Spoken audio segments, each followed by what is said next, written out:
ಉದ್ಘಾಟನೆಗೆ ಚಾಲನೆ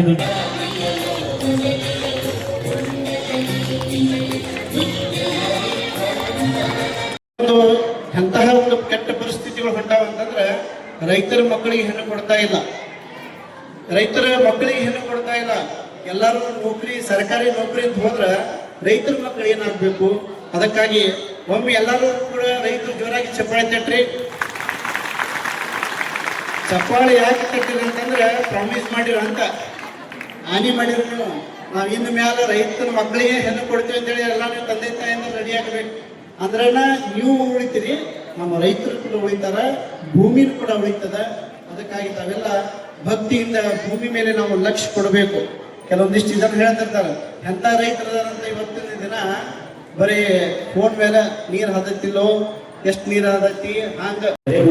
ವೇದಮೂರ್ತಿ ಹಳೆಯ ಮಾತೋಶ್ರೀ ರಾಜಪ್ಪನವರ ಪವಿತ್ರ ಉದರದಲ್ಲಿ 25/7/1975 ಜನ್ಮ ತಾಳಿ ಪ್ರಾಥಮಿಕ ಶಿಕ್ಷಣವನ್ನ ನಾವಲಗಿಯಲ್ಲಿ ವಧುಗಳಾಗಿ ಶಿವಯೋಗ ಮಂದಿರದಲ್ಲಿ 7 ವರ್ಷ ಕಾಲ ಅಧ್ಯಯನ ಮಾಡಿ ಸಾಧಕರಾದರು. ಜಾನಪದ ಸಾಹಿತ್ಯದಲ್ಲಿ MA ಸ್ನಾತಕೋತ್ತರ ಪದವಿಯನ್ನು ಪಡೆದುಕೊಂಡು ಸುಕ್ಷೇತ್ರ ಬಲೆಗುದ್ದಿ ಅಗವಿಸಿದ್ದೇಶ್ವರ ಮಠದ ಶ್ರೇಷ್ಠ ಸಾಹಿತಿಗಳಾದ ಶ್ರೀಮನ್ ನಿರಂಜನಪ್ಪನವ ಸ್ವರೂಪಿಗಳು ನಿರ್ಪಾದೀಶ್ವರ ಮಹಾಸ್ವಾಮಿಗಳವರ ಕರಕಮಲ ಸಂಜಾತರಾಗಿ 2001 ನವೆಂಬರ್ 26 ಶ್ರೀಮಠದ ಪಟ್ಟಾಧಿಕಾರವನ್ನು ಸ್ವೀಕರಿಸಿದರು. 1985 ಪ್ರಾರಂಭವಾದ ಶ್ರೀ ಅಡವಿಸಿದ್ದೇಶ್ವರ ಪ್ರೌಢಶಾಲೆಯನ್ನು ಬೆಳೆಸಿ ಸಾವಿರಾರು ವಿದ್ಯಾರ್ಥಿಗಳಿಗೆ ವಿದ್ಯೆಯನ್ನು ನೀಡುತ್ತಿದ್ದಾರೆ. 2001 ಅಂದರೆ ಕಳೆದ 25 ವರ್ಷಗಳಿಂದ ಸಾವಯವ ಕೃಷಿ ಕಾಯಕದಲ್ಲಿ ನಿರತರಾಗಿದ್ದಾರೆ. ರೈತಗೋಷ್ಠಿ ಸಮಾರಂಭದಲ್ಲಿ ಶ್ರೀ ಶ್ರೀಶೈಲ ಜಗದ್ಗುರು ಮಹಾಸನ್ನಿಧಿಯವರ ಅಮೃತಾಸ್ತದಿಂದ ಕೃಷಿ ಪ್ರಶಸ್ತಿ ನೀಡಿ ಗೌರವಿಸುತ್ತಿದ್ದೇವೆ. ಈಗ ಈ ಒಂದು ಪ್ರಶಸ್ತಿಗೆ ಭಾಜನರಾಗಿರುವ ಪರಮ ಪೂಜ್ಯರು ಈ ಒಂದು ವಿಷಯದ ಕುರಿತು ತಮ್ಮ ಅನುಭವದ ನುಡಿಗಳನ್ನ ನಮ್ಮೆಲ್ಲರೊಂದಿಗೆ ಹಂಚಿಕೊಳ್ಳಬೇಕಂತೇಳಿ ಅವರಲ್ಲಿ ಭಕ್ತಿಯಿಂದ 45 ದಿವಸ ಕೊತ್ತಂಬರಿ ಬರ್ತೀನಿ ಬರ್ತಲ್ರಿ 45 ದಿವಸ ಅದು 8 ದಿವಸಕ್ಕೆ ಬರಾಗ್ಲತ್ತಿ 35 ದಿವಸಕ್ಕೆ ಬರಾಗ ಯಾಕೆ ಅದರ ಮೇಲೆ ವಿಷಕಾರಿ ಎಣ್ಣೆಗಳನ್ನು ಸ್ಪ್ರೇ ಮಾಡ್ತಾರೆ. ನಿನ್ನೆ ತಾನೇ ಬದನೆಕಾಯಿ ಸಾಕತ್ರಿ, ಇವತ್ತು ಯಾಕೆ ಬಾರ್ದು ಅಂತ ಮಾರ್ಕೆಟ್ದಾಗ ನೀವು ಹೋಗಿ ಮಾರಾಟ ಬಂದವ್ರು ಕೇಳ್ರಿ. ನಿಮ್ಮ ತೋಟಕ್ಕೆ ಬಂದಾಗ ನಿಮ್ಮ ಬದನೆಕಾಯಿ ಇಟ್ಟಿದ್ದು ಅಂದ್ರೆ ಇವತ್ತು ಮಾರಾಟ ಬಂದಿಲ್ಲ, ನಿಮ್ಗೇನು ಗೊತ್ತೈತಿ? ಬೇಕಾದ ತಗೊಂಡು ಬೆಳೆದ ಬಿಟ್ಟು ಮುಂದೆ ಹೊರಿತಿರ್ತಾರ. ಬದನೆಕಾಯಿ ಸಹಿತವಾಗಿ ಸ್ಪ್ರೇ ಮುಖಾಂತರವಾಗಿ ಹಿಗ್ಗಿಸ್ತಾರೆ. ಇವೆಲ್ಲ ಯಾಕೆ ನಾವು ನಮ್ಮ ಸ್ವಾರ್ಥಕ್ಕೋಸ್ಕರ, ನಮ್ಮ ಉತ್ಪನ್ನಕ್ಕೋಸ್ಕರ, ಮನುಷ್ಯ ಬದುಕೋಕ್ಕೋಸ್ಕರವಾಗಿ ಇವೆಲ್ಲವನ್ನೂ ನಾವು ಉಪಯೋಗ ಮಾಡ್ಕೊಂಡು ವಿಷಕಾರಿ ಬೆಳೆಯನ್ನು ಇವತ್ತು ವಿಶ್ವವಾಗಿರ್ತಕ್ಕಂಥ ಬದುಕನ್ನು ಸಾಗಿಸ್ಬೇಕು. ನಿಮ್ಗೊಂದು ಆಶ್ರಮ ಐತಿ ಹೇಳ್ತೇನೆ ನಿಮ್ಗೆ, ವಾತ್ಸಲ್ಯ ಧಾಮ ಅಂತ ಐತೆ ಅಂದ್ರೆ ಮುದೋದಾಗ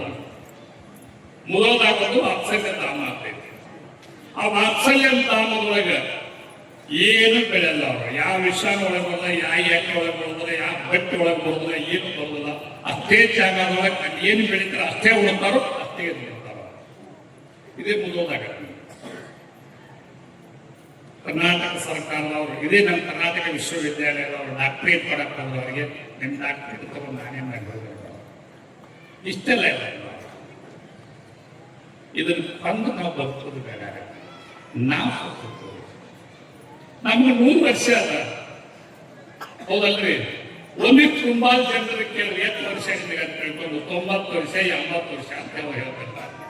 ಒಂದಿಷ್ಟು ನಮ್ಮ ಹರಿತ ವಯಸ್ಸಾದ ಮುದುಕ್ಯಾರ ಕೇಳ್ರಿ ಎಷ್ಟು ವಯಸ್ಸಿಂದ 80 90 ಅಂತ ಹೇಳ್ತಾರೆ. ಅವ್ರು ಬಿಟ್ಟು ನಡುಮಧ್ಯಕ್ಕೆ ಬರ್ರಿ 50 ವರ್ಷ 60 ವರ್ಷ ತರ್ತಾರೆ.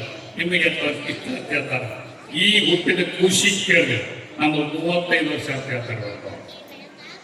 ಇದ್ರ ಏನು ಪರಿಣಾಮ ಆಗತ್ತೆ ಅಂತಂದ್ರೆ ನಾವು ಸ್ವೀಕರಿಸುವಂತ ಫುಡ್ಗಳ ಮೇಲೆ ವಿಷಫುಡ್ಗಳನ್ನು ಸ್ವೀಕರಿಸಿ ಆವಿಷ್ಯ ಕಡಿಮೆ ಮಾಡ್ಕೊಳ್ಳೋದು. ಈ ಆವಿಷ್ಯ ಕಡಿಮೆ ಮಾಡ್ಕೊಂಡು ನಾವೇನು ಸುಖವನ್ನು ನಾವು ಬಯಸುವಾಗಲ್ಲ, ಭೂಮಿಯನ್ನು ತಂದು ನಾವು ಬದುಕಬೇಕು, ನಾವು ತಪ್ಪಿಕೊಳ್ತೇವೆ. ಅದಕ್ಕೆ ಭೂಮಿ ಏನ್ ಬೇಕಾಗಿದ್ದ ಅವಶ್ಯಕತೆ ಇತ್ತಂದ್ರೆ ಗೋಮೂತ್ರ ಚೆನ್ನಾಗಿ ಹಿಡಿದಿಟ್ಟುಕೊಂಡು ಅದಕ್ಕೆ ಸೆಗಣಿ ಒಣ ಸೆಗಣಿಯನ್ನು ನಿಂತುಕೊಂಡು ಒಣ ಸೆಗಣಿ ನೀರು ಈ ಚೆನ್ನಾಗಿ ನೀವು ಕಬ್ಬಿನೊಳಗೆ ಬಿಟ್ಟುಕೊಂಡು ಹೋದ್ರೆ ಕಬ್ಬಿನ ಬೆಳಿ ಚೈತನ್ಯಪೂರ್ವವಾಗಿರುತ್ತೆ. ಗೊಬ್ಬರ ಹೋದ ಕಬ್ಬು ಚೆಕ್ ಮಾಡಿ ನೋಡಿ, ಇದು ಸಾವಯವ ಮುಖಾಂತರವಾಗಿ ಬೆಳೆದಿರ್ತಕ್ಕಂಥ ಬೆಳೆ ಚೆಕ್ ಮಾಡಿ ನೋಡಿ, ಇದ್ರ ಸ್ವಾದವೇ ಬೇರೆ, ಅದರ ಸ್ವಾದವೇ ಬೇರೆ. ಇತ್ತಿತ್ತಾಗಿ ಹೊಸ ಎಲ್ಲರೂ ಕೂಡ ಕೃಷಿ ಒಳಗೆ ಗೊತ್ತಾಗ್ತಿದಾವು. ಸಾವಯವ ಕೃಷಿಗೆ ಬಹಳ ಮಂದಿ ಬರಾಕ್ತಾವ. ಸತ್ಯ ಸಾಯುವುದಿಲ್ಲ, ಅಸತ್ಯ ಸತ್ತು ಹೋಗ್ತಾವ. ನಿನ್ನ ಹುಟ್ಟಿದ ವಿಷಕಾರಿ ಔಷಧಿಗಳು ನಾಳೆ ಸತ್ತು ಹೋಗ್ತಾವ. ಆದರೆ ಭೂಮಿ ಸಾಯಲ್ಲ, ಭೂಮಿ ಜೀವಂತ ಇರುತ್ತೆ.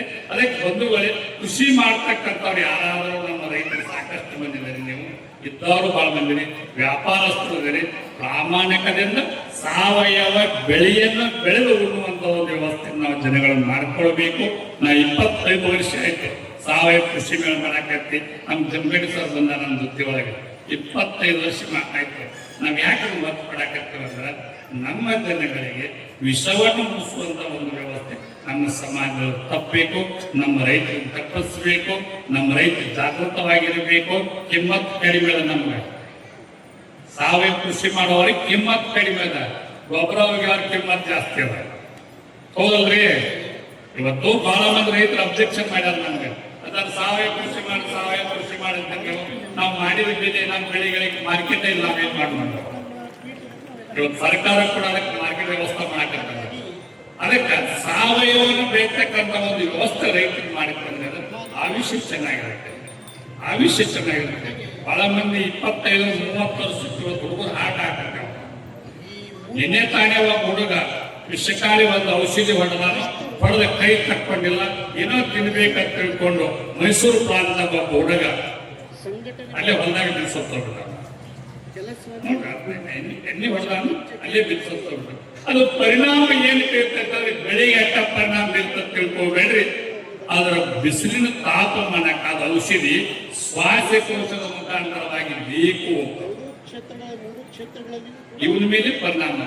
ಅದಕ್ಕೆ ಭೂಮಿಯನ್ನು ಕೊಡಲಾದ್ರೆ ಒಂದು ಆಕಳ ಸಾಕಿದ್ರೆ ಸೆಗಣಿ ಮತ್ತು ಗೋಮೂತ್ರಗಳನ್ನು ನೀವು ಬೆಳೆಗಳಿಗೆ ಉಪಯೋಗ ಮಾಡಿದ್ರೆ ನೀವು ಬಿತ್ತಲು ಸಹಿತವಾಗಿ ಅದರ ಚೈತನ್ಯವನ್ನು ಕಣ್ಣು ಮುಖಾಂತರವಾಗಿ ನೀವು ಕೃಷಿ ಪಡ್ಕೊಳ್ಳೋದು.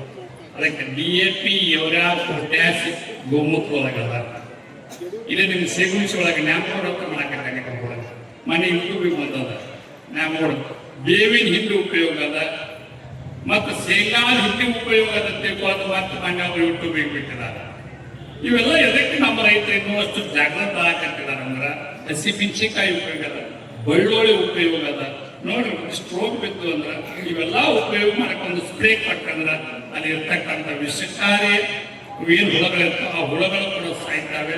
ಅವ್ರು ಕೊಟ್ಟಿರ್ತಕ್ಕಂಥ ವಿಷಕಾರಿ ಔಷಧಿಗಳನ್ನು ಹೊಡಿಯುವಂತ ಒಂದು ವ್ಯವಸ್ಥೆ ನಾವು ರೈತರು ತಪ್ಪಿಸಬೇಕು. ಒಂದು ಮಾತ್ರ ನಿಮ್ಮ ವೇದಿಕೆ ಮುಖಾಂತರವಾಗಿ ಹೇಳೋದ್ರೊಂದಿಗೆ ಜಗದ್ಗುರು ಮಹಾಸನ್ನಿಧಿಯವರು ನಾನೇನೋ ಒಂದಿಷ್ಟು ಈ ಸಾವಯವ ಕೃಷಿ ಬಗ್ಗೆ ನಾನು ಅಭಿರುಚಿ ಕಂಡು ನಾನೊಂದಿಷ್ಟು ಎಲ್ಲ ರೈತರ ಸ್ವಭಾವಕ್ಕೂ ನಾನು ಕಟ್ಟಿಕೊಂಡು ಎಲ್ಲ ಕಾರ್ಯಕ್ರಮಗಳನ್ನು ಮಾಡಿ ನೋಡಿ ಕರ್ನಾಟಕ ಸರ್ಕಾರದಿಂದ ಕರ್ನಾಟಕ ಯೂನಿವರ್ಸಿಟಿ ಅವರು ಸಹಿತವಾಗಿ ಶ್ರೇಷ್ಠ ಕೃಷಿಕ ಪ್ರಶಸ್ತಿ ಕೊಟ್ಟರು. ಒಂದು ವಿಕೆದವ್ರ ಮನೆ ಒಂದು ಪ್ರಶಸ್ತಿ ಕೊಟ್ಟರು. ಇವೆಲ್ಲ ಪ್ರಶಸ್ತಿ ಬರಬೇಕಾಗಿರೋಲ್ಲ ಕುಮಾರೇಶನ ಆಶೀರ್ವಾದ, ಗುರು ಜಗದ್ಗುರುಗಳ ಆಶೀರ್ವಾದ, ಸಮಾಜದಿಂದ ಒಂದು ಖುಷಿ ನನ್ನ ರುಚಿಗೆ ನನ್ನ ಕೃಷಿಗೆ ಸಂಬಂಧಪಟ್ಟೈತಿ. ಬಹಳಷ್ಟು ಸಂತೋಷ ಪಡ್ತೇನೆ ನಮ್ಮ ಮಾತು ಹೇಳೋದ್ರೊಂದಿಗೆ ಎಲ್ಲರೂ ಕೂಡ ಮತ್ತೊಮ್ಮೆ ಮೊಗದಲ್ಲಿ ಕರ್ನಾಟಕ ನೀಡಿ ಎರಡು ಮಾತುಗಳನ್ನು ನಡೆಸ್ತಾ ಇದ್ದೇನೆ.